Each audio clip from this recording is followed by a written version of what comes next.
Hello everyone, welcome back to another episode of Stark Fishing. Today I'm back out on the Savannah River with my friend Kent, and we are back in the boat. The boat has been fixed and is waterworthy.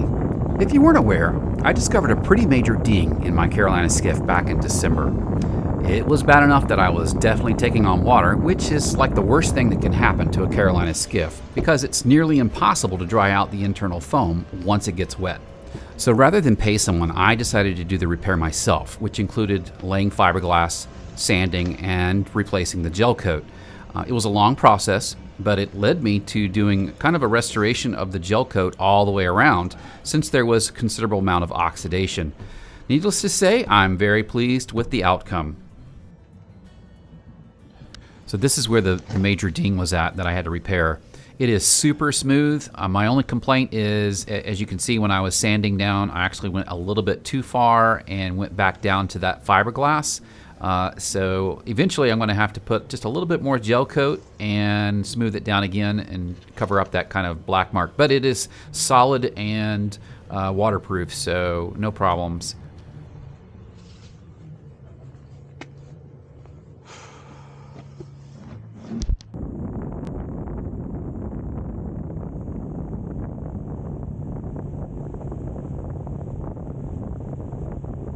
So it's Sunday afternoon, February 6th, 2022. It's overcast and the temperature is somewhere in the mid to upper 50s. As you can see, there's an enormous amount of seagull activity up around the dam, which makes us think that we need to go give this a try. Kent and I have decided that we're going to go try the rope first. And it looks like the Corps of Engineers are generating on like 2, 3, and 6, which is normally a pretty good combination, especially when we're out here on the rope.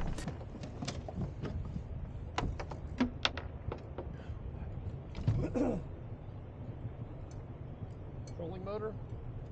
No, we'll just hook up. I think we'll be all right.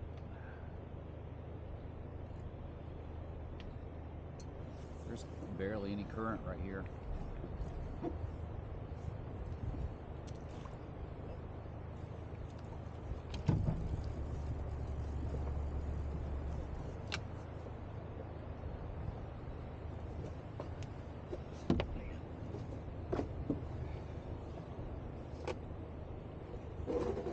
I have a new lure that I'm going to be using today.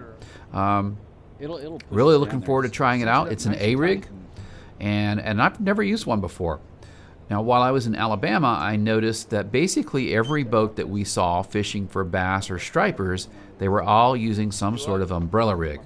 So I did some research, and this is my first time casting one. I just really felt like this time of year and what the stripers and hybrids have been known to do in the past, that this lure should be killer.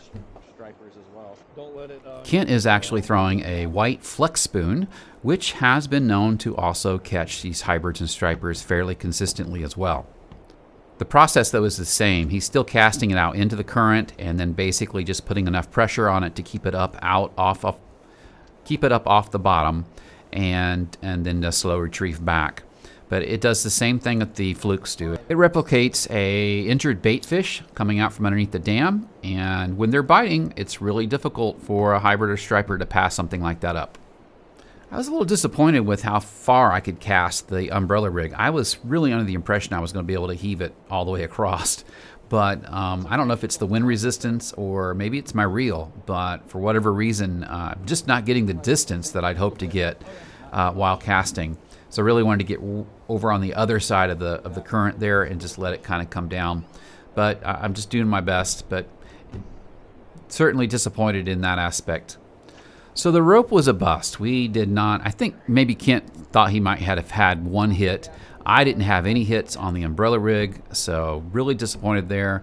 But that's just the way it is sometimes, and that just goes to show you that just because there's seagull activity, that doesn't necessarily mean that there's going to be fish. I will note that the last time when I was in my kayak and I had a lot of luck, not only was there seagull activity, but I could also actually see the fish surfacing in different areas of the river, and that's what made me go to the rope. So I don't know, maybe that makes a difference. but we've decided to go downriver at this point. We're just looking for yellow perch. It's still February. It should still be time, and just kind of hoping that maybe we can get a couple bites. But it's been tough. We hit the hole up there on the Georgia side of the dam, and we did see some fish, but we did not really have any bites. I think we missed maybe a couple, but just it was just slow. So we come down here to see about yellow perch. Hey, there's a fish. Finally. Oh, that's a big yellow perch. That is a big yellow perch right there.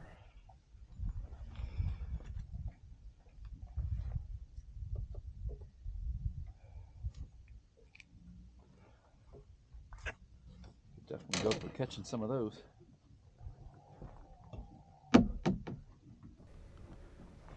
Sadly, that was the only fish of the day.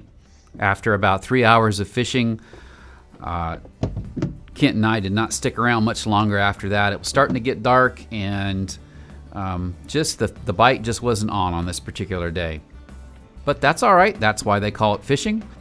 Hey, if you've enjoyed my videos, don't forget to hit the subscribe button so you can see new content when it's available.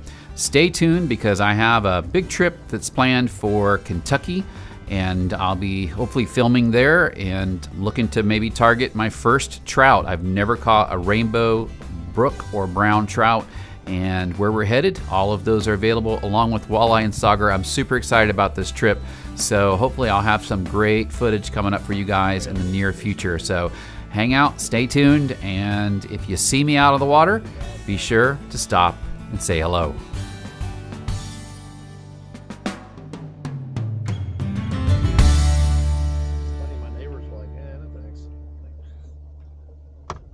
So many people are like, I don't like fish.